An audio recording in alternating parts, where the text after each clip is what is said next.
Aí, vamos começar? Olá, pessoal. Oi, fiquei em casa. Vai lá, filha, obrigado. Espero que todos estejam bem. Essa é minha filha Luma, nós estamos aqui em casa em quarentena, eu e as 3 filhas. Estou fazendo essa apresentação a convite do professor Cristiano Raminelli.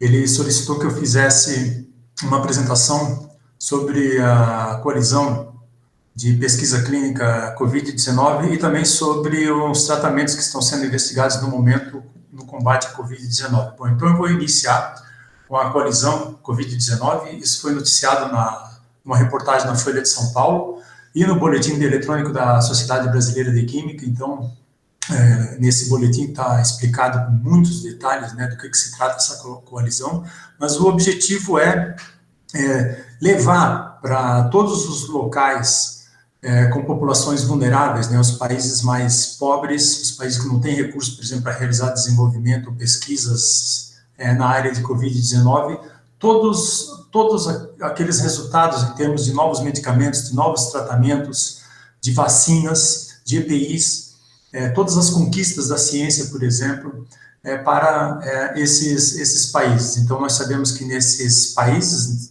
com populações mais vulneráveis, o vírus pode causar um estrago enorme nos sistemas de saúde. Os sistemas de saúde já são muito frágeis, e o objetivo, então, dessa coalizão é que haja uma equidade, né? Uma divisão igualitária e justa para que todos os tratamentos cheguem para as populações mais vulneráveis. Essa coalizão foi lançada oficialmente no dia 3 de abril, nessa publicação no The Lancet. Está aqui o link, eu vou deixar esse material depois à disposição com vocês. Nós sabemos que a maior parte dos estudos clínicos ela está sendo realizados nos países mais afetados, né, pela Covid-19. China, Coreia do Sul e países na Europa, na América do Norte. Alguns estudos já estão sendo iniciados na América do Sul, particularmente aqui no Brasil, mas muito poucos ensaios clínicos estão sendo planejados na África, no Sul e no Sudeste da Ásia. Então, nós sabemos que esses países em desenvolvimento, alguns países em desenvolvimento, estão entre os países mais pobres nesse planeta, e eles não têm condições, né, os seus sistemas de saúde, de gerenciar essa onda de pneumonia causada pela Covid. Ou seja, eles têm pouca disponibilidade de pessoal treinado. Quando tem pessoal treinado, não tem acesso a equipamentos de proteção individual para os profissionais de saúde que estão lá na frente, né, na linha de frente da batalha, e nós sabemos, estamos vendo aí que eles são muito afetados pelo Covid. Para vocês terem uma ideia, o Sudão do Sul tem uma população de 12 milhões de pessoas, tem apenas 4 respiradores e 24 leitos. Imagine o caos que vai ser lá. Burkina Faso tem 11 respiradores, uma população de 19,7 milhões de pessoas. Serra Leoa, 7,6 milhões de habitantes, tem apenas 13 respiradores. República Centro-Africana, 4,6 milhões de habitantes, possui 3 respiradores. Aqui do nosso lado, na Venezuela, 32 milhões de habitantes, apenas 84 leitos de UTI. Nós vimos também o estrago no sistema de saúde, né, em termos de vidas, que o coronavírus causou, por exemplo, e está causando aqui no nosso país, na América do Sul, no país vizinho, no Equador. Então, nós sabemos que, e o que queremos com essa coalizão, né, quando eu digo o que queremos, é porque eu colaborei com a DNDi na articulação dessa coalizão aqui no Brasil, antes do lançamento. O que essa coalizão quer é que os ambientes, né, os países, as populações vulneráveis com poucos recursos tenham acesso a todos os medicamentos, a todas as EPIs e a todas as vacinas, por exemplo, que forem desenvolvidas em virtude do combate à Covid-19. Então, no dia 18 de março de 2020, o diretor-geral da Organização Mundial da Saúde anunciou o lançamento do estudo Solidarity. Esse é um estudo internacional que visa ensaios clínicos com 4 potenciais medicamentos. Nós vamos falar um pouquinho mais sobre eles à frente. Esses ensaios estão sendo realizados na Ásia, na África do Sul, na Europa e nas Américas. Vários centros de referência realizando esses ensaios clínicos, e dependendo dos resultados, se esses resultados realmente vierem a ser interessantes e uma possibilidade de tratamento vier a sair, por exemplo, desse estudo Solidarity, um dos objetivos dessa coalizão é fazer com que esses resultados cheguem a todas as populações vulneráveis nos cantos mais remotos do planeta. Tá? Então, nós queremos, o objetivo da coalizão, né, é garantir o acesso justo, transparente e eficiente a medicamentos, a equipamentos, futuras vacinas em todos esses países, né? Respeitando os princípios de ciência aberta e do compartilhamento de dados. E a coalizão espera seja aplicada em todas as etapas do processo das pesquisas sendo realizadas em Covid-19.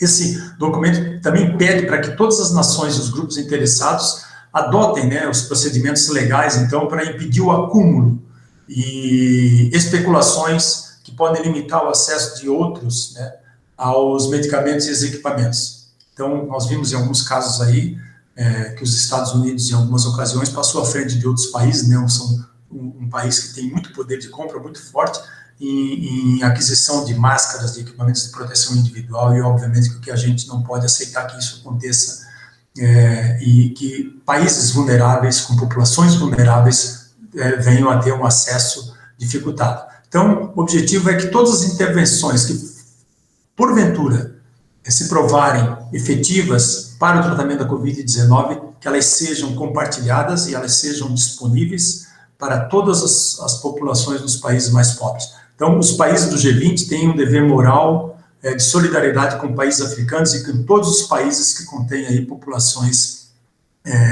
vulneráveis.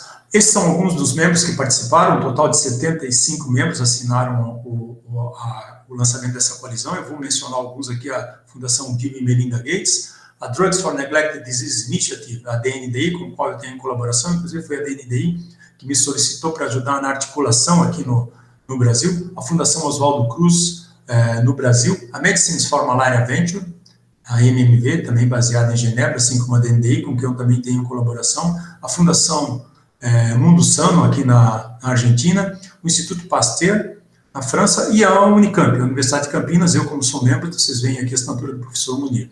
Bom, o Brasil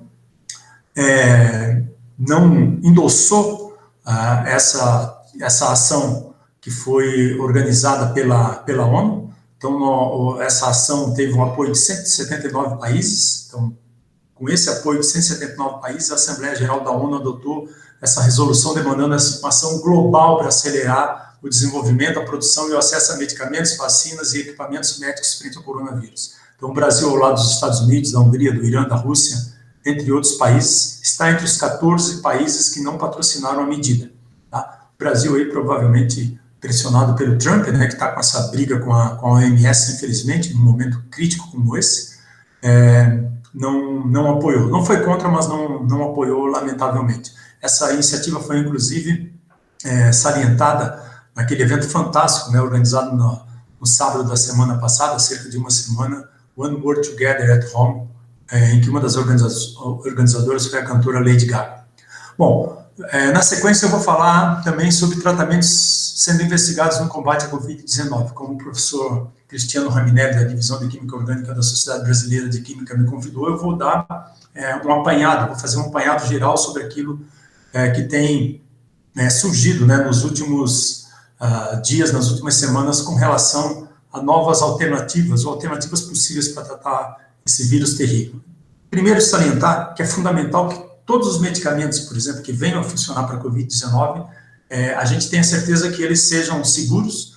É imprescindível saber qual é a dose segura, quais pacientes podem ser tratados, porque tem pacientes em diferentes graus de complicação da doença, em qual fase da doença, então, esses possíveis medicamentos podem ser aplicados, se nós eventualmente podemos ou não produzir os princípios ativos aqui no Brasil para conter esse surto, se esses princípios ativos vão ser acessíveis, por exemplo, nesses países de mais baixa renda, como eu falei para vocês inicialmente, mas no momento é fundamental manter o foco nos tratamentos de suporte. Isolamento social é essencial nesse momento, testes de diagnóstico para que a gente possa ter certeza quem já foi infectado, quem não está infectado, para poder organizar, de certa forma, um isolamento social mais adequado e eficiente. Leitos de UTI, respiradores, também são fundamentais para desafogar o sistema de saúde. Então, enquanto nós não temos uma vacina ou um medicamento que sirva para atenuar, para diminuir os estragos causados pelo coronavírus, esses tratamentos de suporte são fundamentais. Tá? Então, hoje, uma das nossas melhores chances é reposicionamento de fármacos. O que é isso? Fármacos que já estão disponíveis no mercado, que foram desenvolvidos com outro efeito terapêutico, com outro objetivo de tratar uma outra doença, mas que nós possamos reposicionar, ou seja, reutilizar esses mesmos fármacos para o tratamento agora do coronavírus. Então, essa é uma das nossas melhores chances. A outra é a vacina. Eu vou falar mais à frente. A vacina provavelmente também vai levar um tempo. Nós não temos tempo para desenvolver um novo medicamento hoje. Desenvolvimento de um novo medicamento leva aí cerca de 10, 12, 15 anos, dependendo, né, de como progride em cada uma das fases. Então, utilizar um fármaco que hoje já está no mercado é a nossa chance, de momento, pelo menos para diminuir um pouco os danos causados pelo coronavírus. Então, eu peguei esse slide aqui, agradeço ao professor Marco Edilson Freire de Lima, professor titular da Universidade Federal Rural do Rio de Janeiro, a UFRRJ, que me cedeu gentilmente esse slide muito bacana. Então, hoje, os estudos estão ocorrendo da seguinte forma, para reposicionamento de fármacos. São realizados estudos computacionais em proteínas específicas para analisar que tipo de interação ocorre entre os fármacos disponíveis, por exemplo, e pedaços, né, do RNA do vírus, por exemplo, determinadas proteínas que estão sendo já identificadas como a proteína spike e outras que são responsáveis por essa interação do vírus com as nossas proteínas no organismo. Uma vez que estudos computacionais identificam alguns fármacos como potenciais ligantes, então esses fármacos são separados e são realizados testes in vitro, em culturas de células infectadas. A etapa seguinte deveria ser estudos em vivo, mas, infelizmente, no caso do coronavírus, faltam alguns investimentos em testes de animais para a Covid-19. Nós temos alguns ensaios em macacos, mas nós não temos, por exemplo, ensaios em vivo em modelos animais, ou muitos não são disponíveis em camundongos. Então, nós já estamos passando direto dessa fase de testes in vitro para a fase de ensaios clínicos em seres humanos. Normalmente, ensaios de fases clínicos em seres humanos têm 4 fases, fase 1, 2, 3 e 4. A fase 1, ela envolve um ensaio clínico em seres humanos, em pessoas que não têm aquela enfermidade. Então, normalmente, o reposicionamento de fármacos já pode pular essa fase, desde que o fármaco tenha sido testado e apenas ele. Se aparecer alguma terapia no futuro, como nós vamos falar, por exemplo, de hidroxicloroquina e azitromicina, a hidroxicloroquina e a azitromicina nunca foram testadas, por exemplo, em fase 1 para garantir a sua segurança. Então, esse ensaio não foi feito. Então, nesse caso, você não poderia pular essa fase 1, certo? Isso é importante que deixe claro. A fase 2 seria um grupo pequeno de pessoas com enfermidade. E a fase 3, um grupo maior de pessoas com uma enfermidade, onde sim, continua se analisando a segurança, a eficácia, e aí até liberar o medicamento, por exemplo, para ir para o mercado. A fase 4, ela é a fase de farmacovigilância, porque mesmo depois que o medicamento está no mercado, ele ainda continua sendo avaliado com relação à sua segurança, principalmente.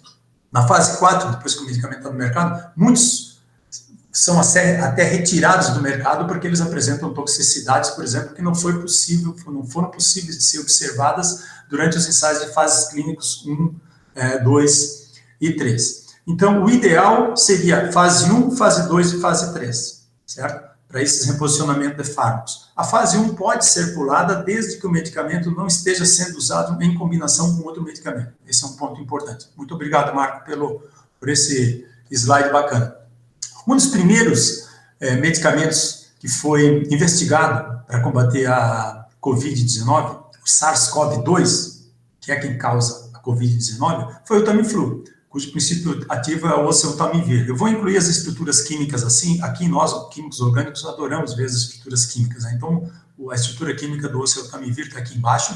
Tá? O oseltamivir, que é o princípio ativo do Tamiflu, foi desenhado especificamente para combater a influenza, o H1N1, e vem sendo utilizado ainda.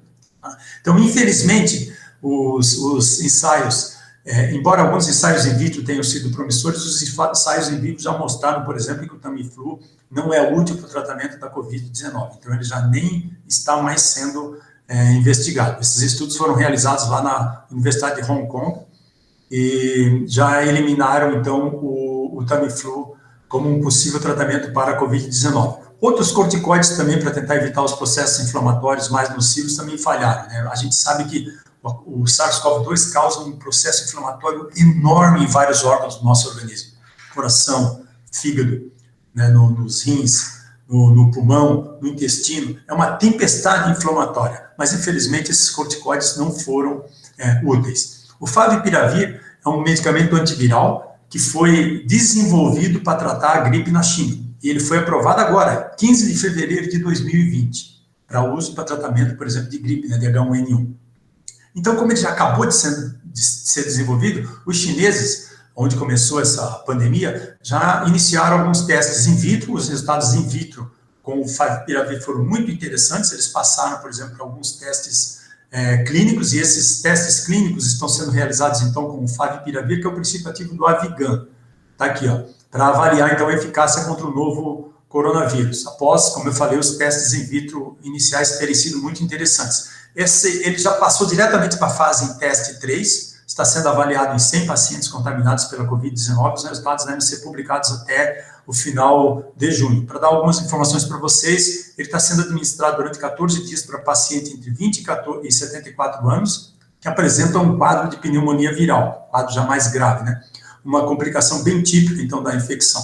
Um dos problemas mais sérios com o favipiravir, dependendo da dose, ele apresenta efeitos colaterais muito sérios e não pode ser utilizado, por exemplo, por gestantes, porque ele pode provocar abortos e má formação fetal. Então, é um medicamento que está aí no mercado, em ensaios clínicos, né, sendo investigado, mas não é dos mais promissores, principalmente esses efeitos colaterais adversos estão jogando contra ele. A ivermectina, então, lá na Universidade de Monash, na Austrália, eles fizeram ensaios in vitro e a ivermectina mostrou um potencial bem interessante de inibir culturas de células em laboratório.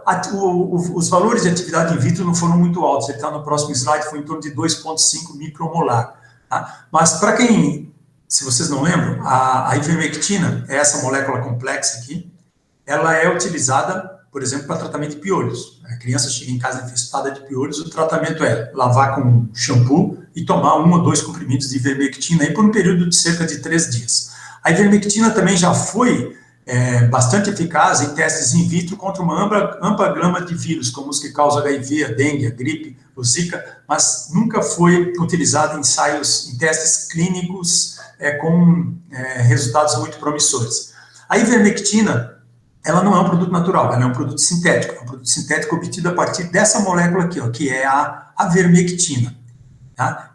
A avermectina é um produto de fermentação de um actinomiceto de solo, Streptomyces avermitilis, e o tratamento da avermectina, que possui propriedade antiomítica e inseticida, nessas condições de hidrogenação com esse catalisador de ródio, reduz essa ligação dupla aqui, ó, para essa ligação simples. Vejam que tem outras ligações duplas aqui na molécula, mas nenhuma delas é afetada.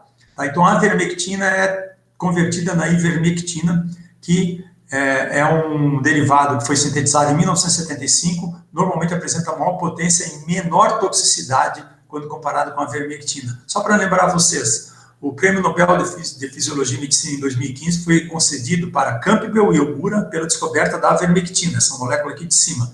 E eles dividiram o prêmio com a Yo-Yo, que descobriu a artemisinina, que é um dos antimalariais mais potentes utilizados aí até hoje, né? Alguns dos efeitos colaterais da ivermectina: diarreia, náusea, dor abdominal, anorexia, vômitos, tontura, sonolência, vertigem e tremor. Então, a dose não pode ser uma dose alta, porque senão os efeitos colaterais são bem adversos. Como eu falei aqui, ó, a ivermectina inibiu a replicação do vírus SARS-CoV-2 in vitro em culturas de células de rins de macaco com um valor de C50 de 2,5 micromolar. É um valor que não é muito interessante, isso aqui devia ser muito mais baixo. Para você ter uma ideia, para que a dose em humano precisa de valores 10 na 3 a 10 na 4 vezes, por exemplo, menores do que esse aí, na faixa nanomolar ou na faixa picomolar. Então, esse medicamento parece não ser muito promissor para o tratamento da Covid. Tá? E, além disso, experimentos em culturas de células também mostraram anteriormente promessas do uso desse tratamento para o vírus da dengue, mas depois eles falharam em modelos animais. No dia 10 de abril de 2020, o FDA orientou para não usar a ivermectina destinada a animais como tratamento para Covid-19 em humanos está aqui. Então, praticamente, essa molécula já saiu do radar. Lopinavir e ritonavir é uma combinação. Os resultados in vitro foram muito interessantes. Tá? O medicamento, ele é comercializado com o nome de Caletra. 200 miligramas de lopinavir, 50 miligramas de ritonavir. Sempre vocês vão ver essa combinação aqui, lopinavir e ritonavir. Por quê?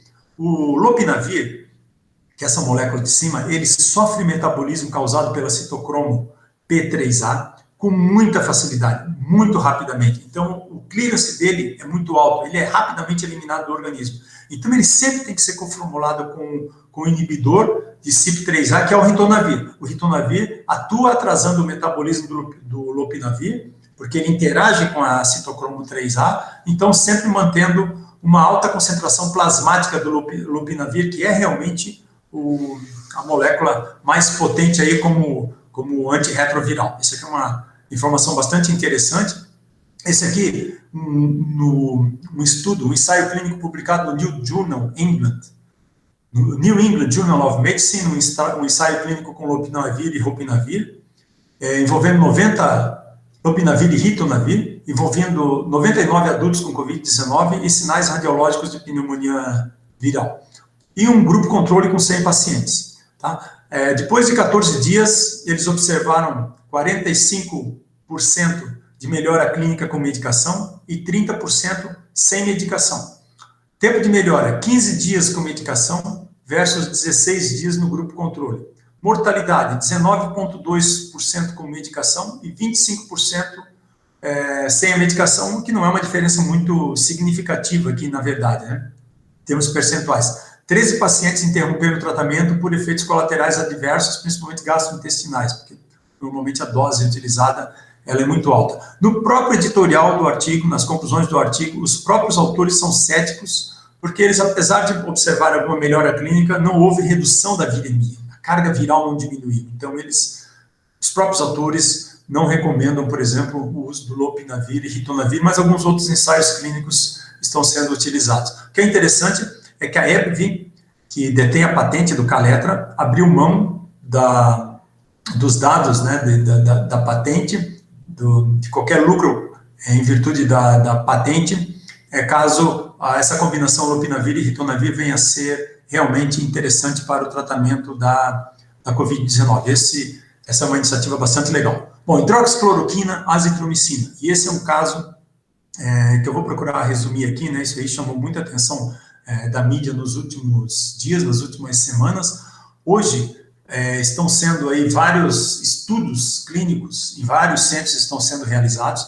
Tanto a hidroxicloroquina como a azitromicina, como a cloroquina, tem bastante tempo de farmacovigilância, ou seja, eles estão sendo analisados em fase 4 há muito tempo. A gente conhece muito bem quais são os efeitos colaterais, e alguns efeitos colaterais muito adversos são observados com a cloroquina, a hidroxicloroquina e também com a azitromicina. Eu já vou falar na sequência. Só para relembrar aqui que, embora cada um deles tenha sido investigado em fase 1 de ensaios clínicos, nunca a mistura cloroquina, azitromicina ou hidroxicloroquina e azitromicina foi investigada em ensaios clínicos de fase 1 para avaliar a segurança, certo? Eles foram analisados de forma separada. Há inúmeros riscos nessa estratégia, a gente sabe, e eu acredito que as tomadas de decisão devem sempre ser baseadas em resultados sólidos conduzidos respeitando, né, o rigor da ciência. A cloroquina, ela foi sintetizada, a estrutura dela está aqui, ó, em 1934, é um medicamento largamente utilizado no tratamento da malária causada pelo Plasmodium vivax. Aqui no Brasil, ela é bastante utilizada lá na região norte, e no Pará, tem algumas, no Acre, tem algumas regiões de garimpo, ela é bastante utilizada lá. Nós temos cerca de 240 mil casos de malária no Brasil, causadas principalmente pelo Plasmodium vivax. Ela foi desenvolvida para tratar malária também causada pelo Plasmodium falciparum, mas na África, por exemplo, nos países africanos, ela já perdeu a eficácia porque o parasita adquiriu resistência à cloroquina. Tanto a cloroquina como a hidroxicloroquina, que tem essa estrutura química aqui, foi sintetizada em 1946. A diferença entre as duas é que a hidroxicloroquina possui essa hidroxila aqui nessa posição, nessa cadeia lateral, né? E a azitromicina é essa molécula aqui, bastante complexa, né? tipo uma macrolactona, né? Tem uma mina, né? E uma macrolactona cheia de centros quirais e centros assimétricos e essas cadeias aqui de açúcares. Bom, um dos problemas que mais sérios que apresentam tanto a cloroquina como a hidroxicloroquina como a azitromicina é que elas interferem no intervalo QT. O intervalo QT é esse aqui, ó, essa diferença entre esse sinal e essa onda T. Essa diferença, ela leva normalmente 0,4 segundos. Então, moléculas que interagem, por exemplo, esse aqui é o canal que a gente chama HERG, canal Ether a gogo. Então, aqui nós temos resíduos de serina, de treonina, de tirosina e de fenilalanina. Moléculas que apresentam propriedades básicas. Eu vou voltar aqui na estrutura da cloroquina e da hidroxicloroquina, elas são aminas. Esse nitrogênio conjugado com esse anel torna esse nitrogênio aqui muito básico. A mesma coisa esse nitrogênio aqui. Ali e aqui nós temos um nitrogênio que é proveniente de uma amina terciária. A hidroxila nessa posição diminui um pouquinho a basicidade desse nitrogênio, o que ajuda, por exemplo, a diminuir um pouco a atividade dessa molécula em canais HERG. Mas todas as três moléculas, e elas não são só pela basicidade, mas pelo fato de possuírem vários oxigênios aqui, além de um nitrogênio terciário aqui, ó, elas podem interagir nos canais HERG, então, através de ligações de hidrogênio. Quando elas interagem com esses resíduos de aminoácidos aqui, elas prolongam esse intervalo QT. E prolongar o intervalo QT, a gente sabe, isso aqui é uma parte de um eletrocardiograma, pode levar à taquicardia, à arritmia, e e nós temos observado aí que vários ensaios clínicos estão sendo parados exatamente porque os pesquisadores envolvidos estão observando a morte de pacientes dependendo da dose, certo? Apesar de que a cloroquina e a hidroxicloroquina vêm sendo utilizadas por muito tempo, nós temos aí, conhecemos muito sobre a farmacovigilância, mas a dose, ela não é a dose que vem sendo empregada nesses ensaios clínicos, porque para observar algum resultado interessante nos ensaios clínicos, infelizmente, os pesquisadores envolvidos têm que usar uma dose um pouquinho maior do que aquela que é utilizada, por exemplo, no tratamento de malária, de lúpus ou de artrite, no caso da hidroxicloroquina. Tá? Então, esse aqui é um ensaio que ocorreu em Manaus, e os cientistas interromperam o estudo com cloroquina após a morte de pacientes, tanto com cloroquina como com hidroxicloroquina. Então, o estudo envolveu 81 pacientes lá na cidade de Manaus, e o cancelamento ocorreu após 11 pessoas morrerem depois de receberem doses elevadas do medicamento, em torno de 600 miligramas BID 2 vezes por dia. Não houve benefícios para o grupo que recebeu dosagem, por exemplo, 400 miligramas 2 vezes por dia. Então, vocês veem que uma dose um pouquinho maior levou à morte. E certamente, essas pessoas aqui vão ter também efeitos colaterais indesejados, certo? Lembrando que também a azitromicina causa aumento no intervalo QT. Então, a combinação de cloroquina, hidroxicloroquina com azitromicina é uma combinação quase que praticamente fatal. Tá? O objetivo seria utilizar, então, a cloroquina ou a hidroxicloroquina para diminuir a carga viral das secreções respiratórias, permitindo, então, menor transmissão hospitalar. Isso ajuda, por exemplo, a ter um maior giro de leitos, porque o objetivo seria não necessariamente a cura. Nós sabemos que usando o medicamento dificilmente vai haver cura com reposicionamento de fármacos. A cura, ela vem como uma vacina, para evitar, né, a infecção.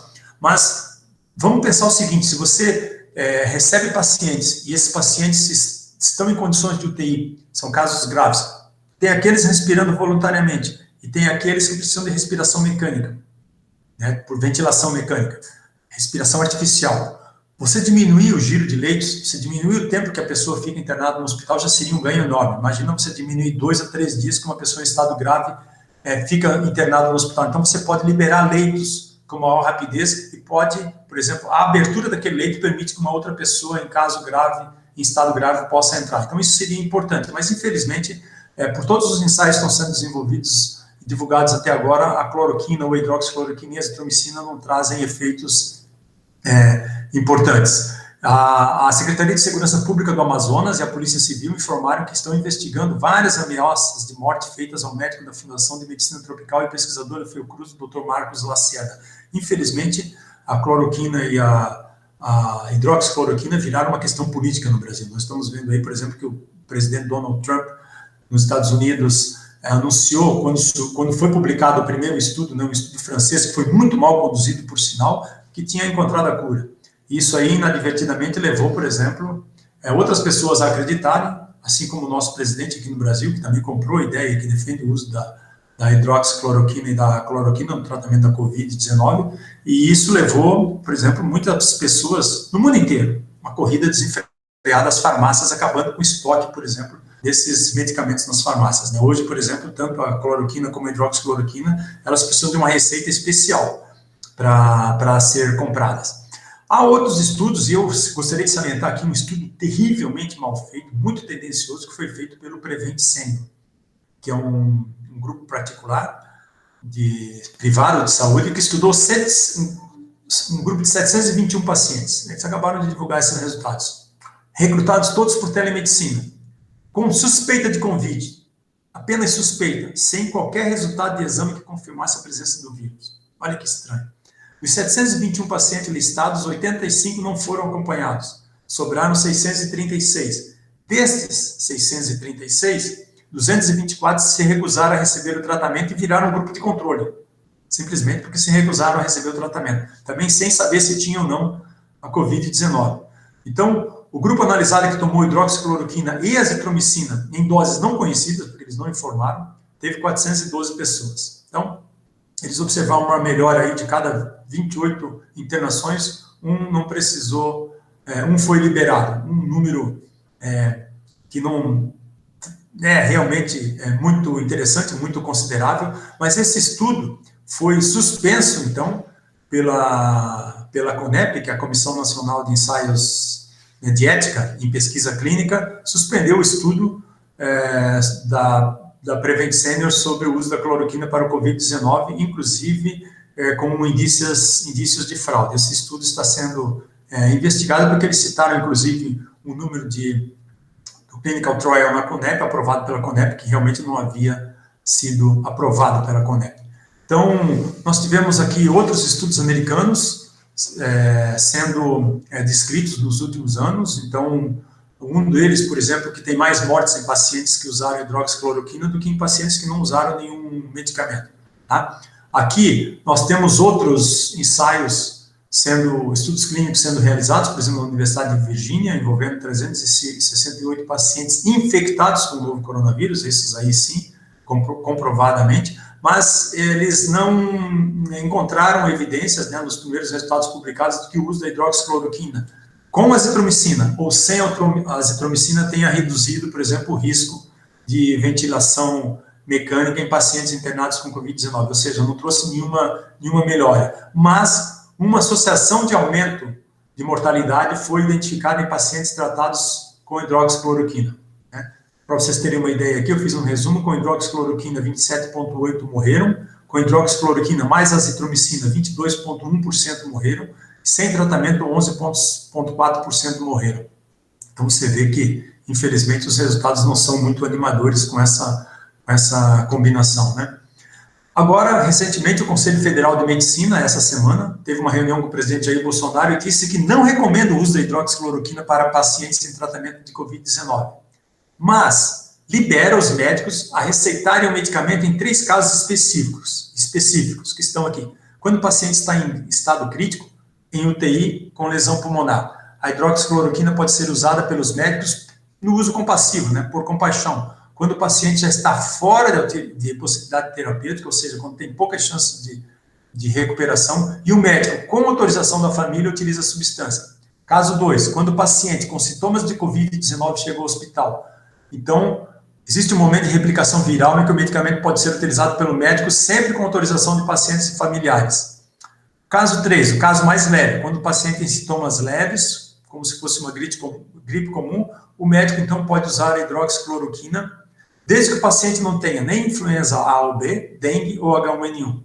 E nesse caso também precisa ser de autorização do paciente e autorização dos familiares. O Conselho Federal de Medicina não recomenda o uso da hidroxicloroquina, mas eles autorizam o uso, desde que seja uma decisão compartilhada com o paciente. Por isso que eu coloquei aqui esse título: autoriza, mas não recomenda, é algo que realmente a gente não consegue entender. Bom, um outro medicamento, o Arbidol, que tem como princípio ativo essa molécula aqui, ó, umifenovir. é um tratamento antiviral para infecção por influenza usado na Rússia e na China, especificamente nesses países. Então, um resultado bastante interessante foi publicado aqui no Journal of Infection, que a monoterapia com Arbidol é superior ao lopinavir e ritonavir em tratamento da Covid-19. Nós já vimos anteriormente que lopinavir e ritonavir não têm resultados realmente muito animadores, né? Então, aqui, esse estudo realizado com Arbidol envolveu 50 pacientes com Covid-19, todos confirmados, e que foram subdivididos em 2 grupos. Um grupo que 34 casos dos 50 que utilizou lopinavir e ritonavir, e o outro grupo com 16 casos desses 50, então, que usou apenas o Arbidol. Em monoterapia, Arbidol e o lopinavir e o ritonavir, óbvio, como eu já falei para vocês, tem que ser a combinação. O grupo lopinavir e ritonavir recebeu de 400 miligramas de lopinavir, 100 miligramas de ritonavir, 2 vezes por dia, durante uma semana, enquanto o grupo Arbidol recebeu 200 miligramas de Arbidol 3 vezes ao dia. E aí os resultados estão aqui, ó, realmente bem mais interessantes. A partir do 5º dia, por exemplo, a gente vê uma melhora muito grande, por exemplo, de recuperação dos pacientes com o uso do Arbidol. Esses ensaios estão sendo feitos em outros locais, ainda também com um grupo maior de pessoas, então pode vir a ser, né, uma alternativa. Outro, o Reataz, que está aqui, nós temos no Brasil, o sulfato do atazanavir, que é essa molécula aqui também bastante complexa. Pesquisadores da Fiocruz, então, testaram o atazanavir contra o coronavírus, ensaios in vitro. Ele mostrou ser muito interessante em replicar e diminuir, né, a velocidade de replicação do SARS-CoV-2. O experimento foi feito in vitro, claro, em cultura de células infectadas, e está sendo agora testado em seres humanos. Então, é uma possibilidade talvez interessante aí no futuro. A gente deve aguardar os ensaios clínicos. Devido ao histórico com AIDS, esse medicamento é bem menos tóxico, por exemplo, do que a cloroquina. São algumas das coisas que eu separei aqui para falar para vocês, certo? Esses resultados in vitro não necessariamente indicam que a gente vai poder, obviamente, utilizar o atazanavir em ensaios clínicos, mas vamos aguardar aí os resultados desses ensaios clínicos sendo conduzidos aí em vários locais. Tá? Ele é um medicamento antirretroviral que é utilizado para tratar e prevenir HIV e AIDS. O galidecivir, que tem essa estrutura aqui, ó, essa molécula aqui, BCX4430, ele foi desenvolvido pela Pharma BioCryst e mostrou uma atividade bastante interessante contra diversos patógenos, incluindo o coronavírus. Isso aqui são ensaios in vitro. Tá? Então, com relação ao coronavírus, ele inibe o processo de reprodução do vírus e já tem sido utilizado também em sucesso com pacientes com ebola, zika e febre amarela. Tá? Aqui tem o primeiro ensaio clínico descrito com o galidecivir para febre amarela e também para a Covid-19. Então, nós vamos aguardar os resultados. Agora, olhem só a estrutura do galidecivir aqui, ó, e compare com o remdesivir, que é a próxima molécula que eu vou falar mais à frente. Essa parte é bem semelhante com a mudança do oxigênio do remdesivir para o nitrogênio nessa posição, e aqui o remdesivir tem essa nitrila que está ausente aqui na molécula do galidecivir, certo? Mas são 2 moléculas assim bastante semelhantes, né, no núcleo principal aqui. Então, o galidecivir, vamos aguardar resultados posteriores em ensaios clínicos. Eu vou falar agora dessa molécula aqui do remdesivir, né, que é uma outra molécula bastante interessante. Ela foi sintetizada em 2017, é publicado aqui no JMed Chem, e foram obtidos, além do remdesivir, outros cerca de 1000 análogos desses nucleosídeos, né, que contém esse anel aqui. E o remdesivir foi aquele que se mostrou mais potente para a inibição in vitro do SARS-CoV-2. Então, aqui tem um artigo publicado na Cell Research, né, que fala de ensaios in vitro, tanto do remdesivir como da cloroquina. Da cloroquina eu já falei, vamos citar agora o remdesivir. Os ensaios in vitro foram muito interessantes, e aí o remdesivir está sendo estudado agora em ensaios clínicos, em seres humanos, fases 2 e 3, em vários grupos espalhados aí pelo mundo. Alguns resultados já foram descritos e são bem interessantes. Eu fiz um resumo aqui nesse próximo slide.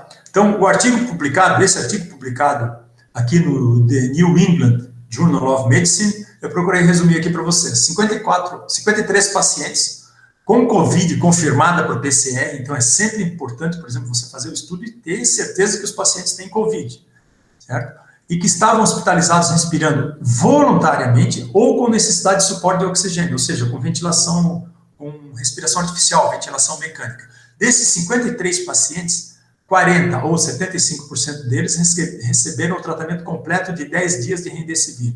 10 receberam de 5 a 9 dias e 3 receberam menos de 5 dias de tratamento. O estudo envolveu pacientes principalmente dos Estados Unidos, mas também do Japão, Itália, Áustria, França, Alemanha, Holanda, Espanha e Canadá. Maioria homens, 70%, 75%. E a média de idade foi de 64 anos. O mais jovem, 23, o mais velho, 82 anos. A mortalidade geral foi de 13%, comparado com 22% de mortalidade observada no estudo que avaliou o uso de lopinavir e ritonavir. Então, já é um resultado mais interessante, né, do que o lopinavir e ritonavir. Também observaram uma melhora em relação à necessidade de suporte de oxigênio em 68% dos pacientes. Então, esse é um dado extremamente importante, por exemplo, porque se as pessoas estão na UTI num caso mais grave, já com infecção e respirando voluntariamente ou com necessidade de suporte de oxigênio, esses que estão precisando de suporte de oxigênio, se você conseguir reduzir o tempo de internação deles, tirando eles da necessidade, né, de utilizarem a ventilação mecânica, isso já é um ganho enorme. Então, 68% dos pacientes apresentaram essa melhora. Há algumas fragilidades, né, como um número pequeno de pacientes, apenas 53, mas a ausência de um grupo de controle, isso também compromete a análise dos resultados, mas outros ensaios estão sendo feitos com o Remdesivir. Também foram, aqui ó, tem dados preliminares de outros 2 ensaios clínicos sendo realizados nos Estados Unidos para tratar pacientes com doenças moderadas e outro com doenças graves, são bem encorajadores. Os resultados estão publicados aqui. Tá? A Universidade de Chicago é um dos, olha só, 152 locais que hoje conduzem experimentos da Gilead, né, com 2.004 pacientes com sintomas graves de COVID. A Gilead Gilead Sciences é quem desenvolveu, né, responsável pela patente do Remdesivir. Tá? Inclusive, mais de 150 organizações sociais sem fins lucrativos, a OMS, a ONU e várias outras organizações pedem que a empresa abra mão de reivindicar direitos exclusivos sobre o medicamento Remdesivir. A iniciativa foi da Fundação Médicos Sem Fronteiras, que é uma fundação fantástica, salvando milhões de vidas, né? Então, vejam, a ideia seria fazer aquilo que a AbbVie fez anteriormente, né? Então, mas a Gilead, a gente sabe, Gilead pode reivindicar exclusividade de produção e marketing com base nas patentes que possuem mais de 70 países, certo? O objetivo seria que abrir mão, né, da exclusividade de produção, porque o monopólio coloca em risco certamente a acessibilidade ao tratamento para milhões de pessoas, principalmente naqueles países, né, com populações mais vulneráveis. Um resultado super fresco que foi publicado agora no dia 22 de abril, olha só, esse cocristal do Remdesivir, né, com esse primer, né, um template, um modelo de RNA do coronavírus. Olha só que coisa super bonita, super interessante, que eles identificaram aqui os vários resíduos de aminoácidos e as várias interações, por exemplo, com os vários grupos funcionais, aqui as hidroxilas, né, o grupo fosfato, os nitrogênios, né, aqui o grupo amino do Remdesivir com esses resíduos de aminoácidos aqui nesse cocristal. Esses resultados foram publicados, então, no dia 22 de abril, 2,5 angstroms de resolução. Não dá para ver bem o papel que as moléculas de água desempenham aqui, mas é um resultado realmente fantástico, mostrando que os chineses, olha, um grupo de chineses, eles não estão para brincadeira nessa área, né? Então, esse resultado aqui pode ser realmente muito interessante, é o primeiro estudo aí de cocristal, né, publicado nessa área. E aqui, agora, voltando para o país, e aquilo que eu considero, né, um espetáculo mediático, por isso esse título, o nosso Ministério de Ciência, Tecnologia, Inovação e Comunicações anunciou testes clínicos em pacientes com um remédio, né, não usaram o termo correto aqui, que seria medicamento contra o coronavírus. E esse medicamento, segundo eles, reduziu em 94% a carga viral em ensaios com células, lembrando que são ensaios in vitro. E agora esse medicamento está passando para testes clínicos com 500 pacientes, os resultados devem ser divulgados em maio. Bom, de onde veio isso aqui? Isso aqui o CNPEM, aqui próximo da Unicamp, em colaboração com um grupo ali do Instituto de Biologia da Unicamp, que tem um laboratório de nível 3, testaram, por exemplo, inicialmente, né, o CNPEM testou 2.000 medicamentos com o objetivo de identificar fármacos, né, capazes de inibir a replicação viral, capazes de inibir o SARS-CoV-2. Então, esses ensaios eles foram feitos lá no CNPEM, utilizando técnicas, né, de biologia molecular, estrutural, computação científica, quimioinformática, inteligência artificial, né, e aí eles identificaram desses 2.000 medicamentos, a ideia, claro, é fazer reposicionamento de fármacos, eles identificaram 6 medicamentos que seguiriam para os testes in vitro em células infectadas com SARS-CoV-2. Então, desses 2.000, usando aquelas interações, inteligência artificial, quimioinformática, computação científica, eles identificaram 6 moléculas, 6 medicamentos que seriam os mais promissores. E aí, os ensaios in vitro foram feitos aqui no laboratório nível 3 no Instituto de Biologia da Unicamp. Desses 6, eles detectaram 2 que reduziram significativamente, então, a replicação viral em células, né, em células infectadas, nos ensaios in vitro. E o mais promissor apresentou cerca de 94% de eficácia em ensaios com as células infectadas.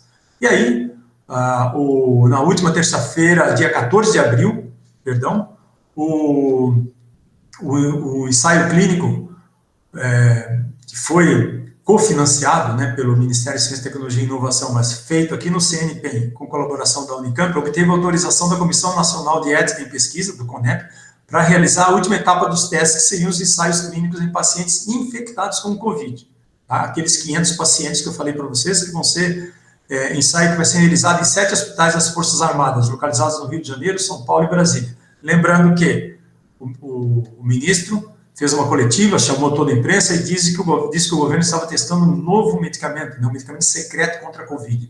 De novo, só para lembrar para vocês, o ensaio in vitro é muito interessante, é importante, mas da molécula que apresenta uma potência interessante no ensaio, detectada no ensaio in vitro, até ela ter um efeito terapêutico nos ensaios clínicos, é uma distância enorme. Então, não necessariamente apresentar 94% de potência de eficácia nos ensaios clínicos significa que vai apresentar eficácia nos ensaios clínicos. Há uma distância enorme aí. Eu trabalho nessa área, tentando desenvolver medicamentos para o tratamento de doenças parasitárias tropicais negligenciadas, em colaboração com 2 organizações fantásticas que estão salvando milhões de vidas, a MMV e a DNDi, sei bem disso, né? Os desafios são enormes e a diferença realmente ela é muito grande. Mas, provavelmente, em virtude de toda a pressão política, né? E o ministro que andava meio escondido aí resolveu aparecer. Mas ele disse que era um medicamento secreto, mas não sei como vazou, que a molécula, no caso, era a nitazoxanida, que é o princípio ativo desse medicamento, Anita, que é um medicamento, né, que acabou virando agora um medicamento controlado. A nitazoxanida tem essa estrutura química aqui, ó, certo? Possui essa função éster, aqui uma amida, né, e um grupo 5-nitrotiazol. Inclusive, gerou um meme, né, tudo no Brasil vira um meme muito facilmente, da relação do nome do medicamento com a cantora Anitta, né, dizendo que a Anitta que acabaria com o coronavírus no Brasil. Então, a nitazoxanida entrou em fases de ensaios clínicos aqui no Brasil e ela já foi testada antes para outros coronavírus sem sucesso. Tá? Então, aqui nós temos um artigo publicado em março de 2016, no Journal of Infection and Public Health, que mostra, por exemplo, que ela não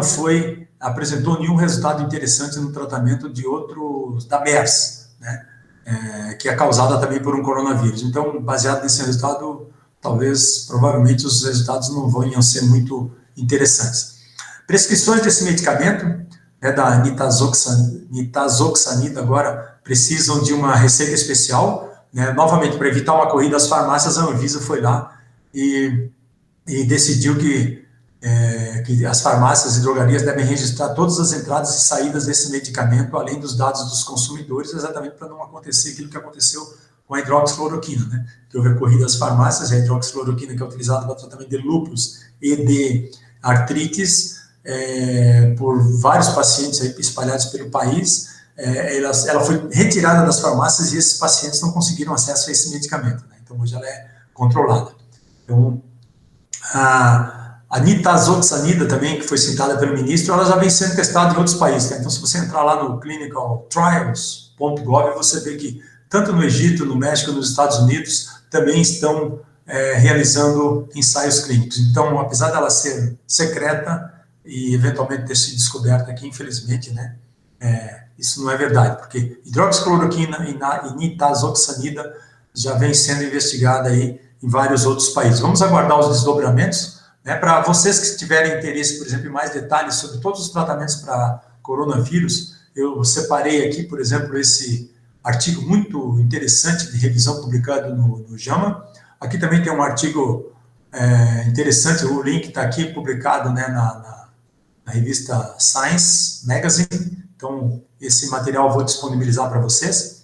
Saindo de medicamentos, outras alternativas. Terapia de plasma convalescente. Nós sabemos que o plasma corresponde a cerca de 55% do sangue. Plasma é essa parte amarela aqui, ó.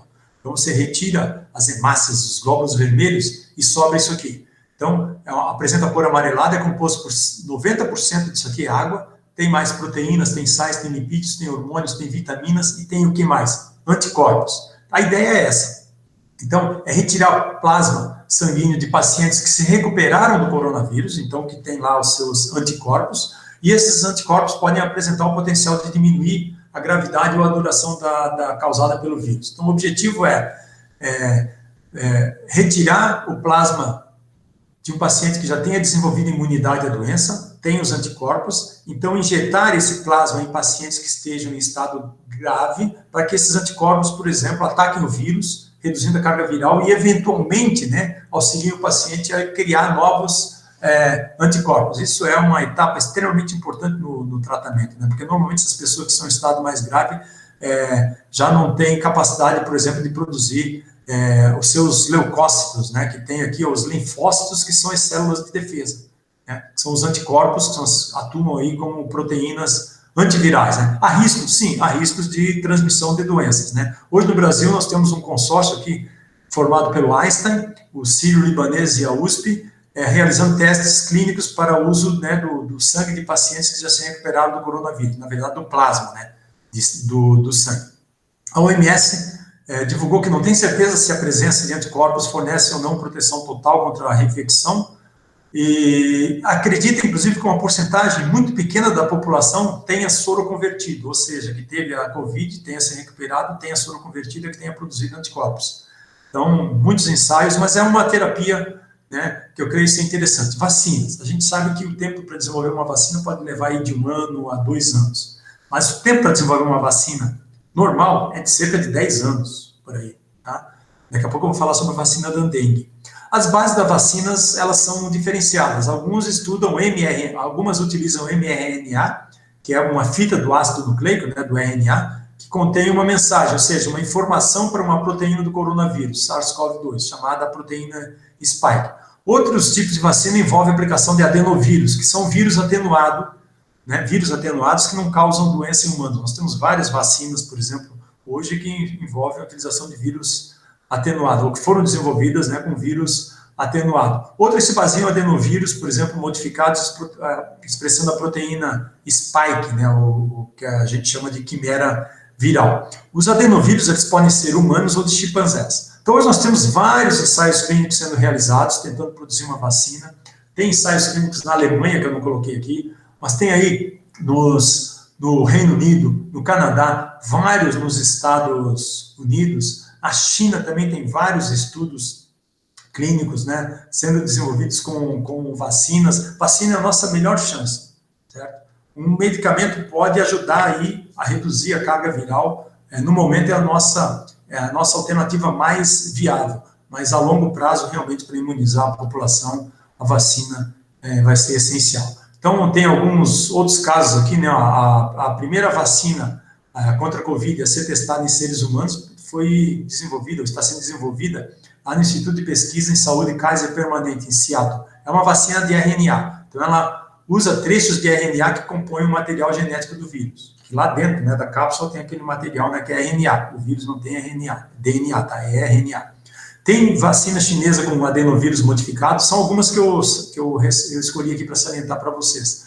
É a primeira que alcançou testes de fase 2 em clínicos, recrutando 500 voluntários no dia 15 de abril de 2020. Esses ensaios devem durar cerca de 1 ano. Tá? Ela usa um adenovírus, né, um patógeno modificado do grupo dos adenovírus, então, como vetor. Tem uma vacina da Inovil Pharmaceuticals com DNA, então ela começou a ser testada em fase 1 em 6 de abril de 2020.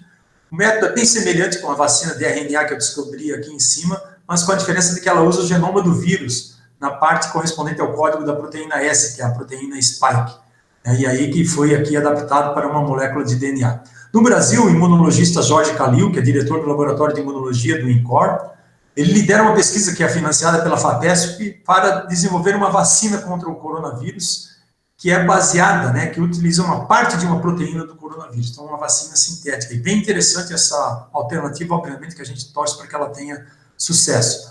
Né? Na Suíça também resultados promissores vêm sendo obtidos, eles esperam ter uma vacina contra o coronavírus em outubro, já disse o chefe de imunologia do Hospital Universitário de Berna. Tempo para desenvolver uma vacina, né? Vocês veem aí que a gente precisa de uma vacina hoje, para 1 ano, 2 anos no máximo, mas normalmente ele é muito mais longo do que isso. Para vocês terem uma ideia, a vacina contra a dengue começou a ser desenvolvida pelo Instituto Butantan em 2009. Em 2013 foi feito o primeiro teste em seres humanos, então para ver a segurança.